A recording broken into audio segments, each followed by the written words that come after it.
સ્વાગત છે વિદ્યાર્થી મિત્રો મેથ્સ બાય કાકા સર ચેનલમાં।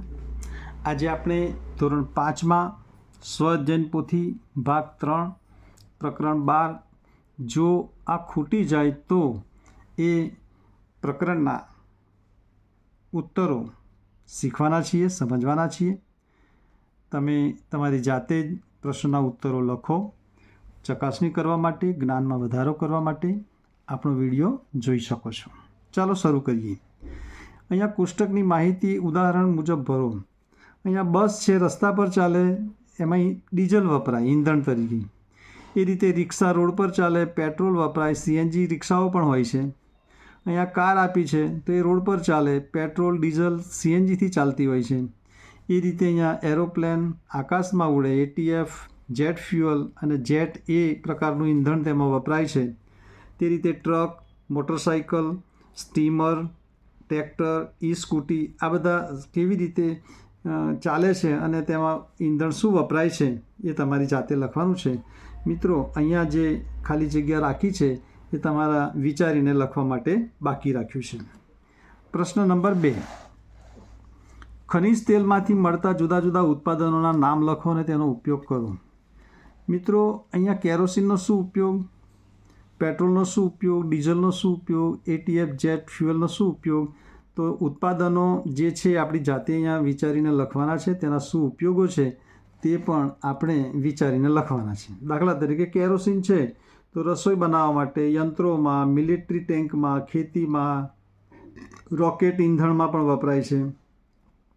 પેટ્રોલ તમે જાણો છો એ પ્રમાણે વાહનમાં, જનરેટરમાં, બોટમાં, ખેતીમાં, મિલિટરીમાં ઈંધણ તરીકે।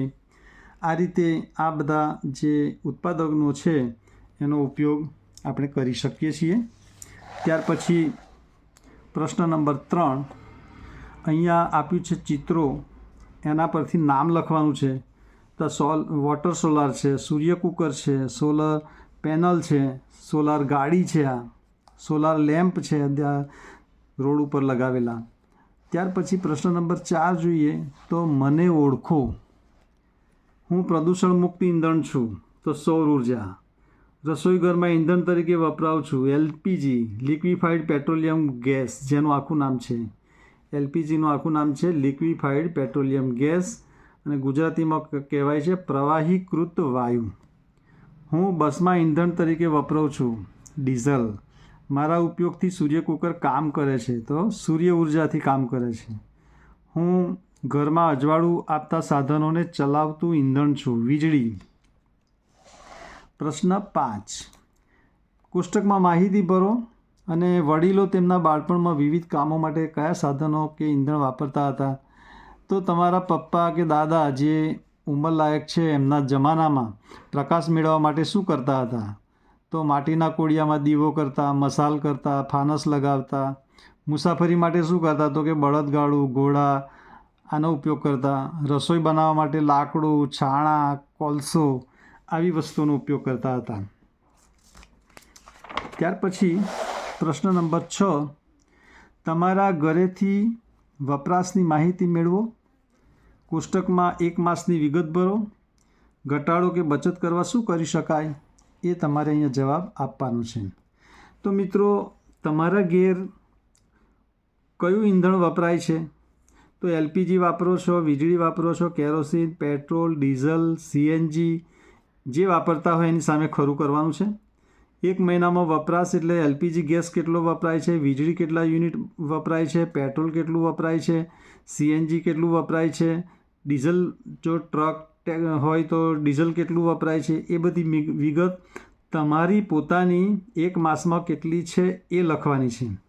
ત્યાર પછી એની કિંમત, તો અહીંયા બજારની જે કિંમત છે એ તમારે લખવાની છે અને પછી એની ખર્ચ કેટલા રૂપિયા થયો એ પણ અહીંયા લખવાનું છે અને માસિક ખર્ચ ઘટાડવાના ઉપાય શું કરશો?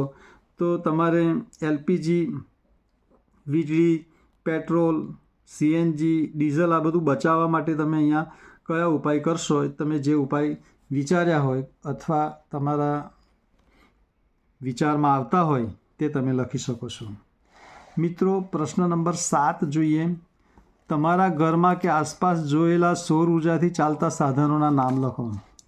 તો સૌર ઉર્જાથી ચાલતા સાધનો કયા? પ્રકાશ માટે સોલર લેમ્પ, રાંધવા માટે સૂર્ય કુકર, મુસાફરી માટે સોલર કાર, ગરમ પાણી મેળવવા માટે વોટર સોલાર, આનો આપણે ઉપયોગ કરીએ છીએ. છેલ્લે પ્રશ્ન નંબર 8 જે છે એ જોઈએ. તો ભવિષ્યમાં ખૂટી ન જાય એવા ઈંધણની જગ્યાએ સૌર ઉર્જાનો ઉપયોગ વધે તે માટે આપણે શું કરી શકીએ?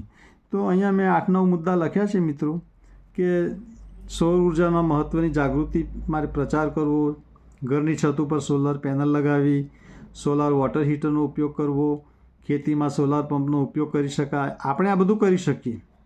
સોલાર લાઇટનો ઉપયોગ કરી શકાય, ખેતીમાં સોલાર પંપનો ઉપયોગ કરી શકાય, સૌર ઉર્જાથી ચાલતા યંત્રોનો આપણે ઉપયોગ કરીએ, મોબાઈલ ચાર્જ કરવા માટે સોલર ચાર્જરનો વાપરીએ, સૌર ઉર્જાથી ચાલતા વાહનોનો ઉપયોગ આપણે કરીએ અને જાહેર સ્થળોએ સૌર ઉર્જાથી ચાલતા સાધનો વાપરીએ તો આપણે સૌર ઉર્જાનો ઉપયોગ વધારી શકીએ છીએ.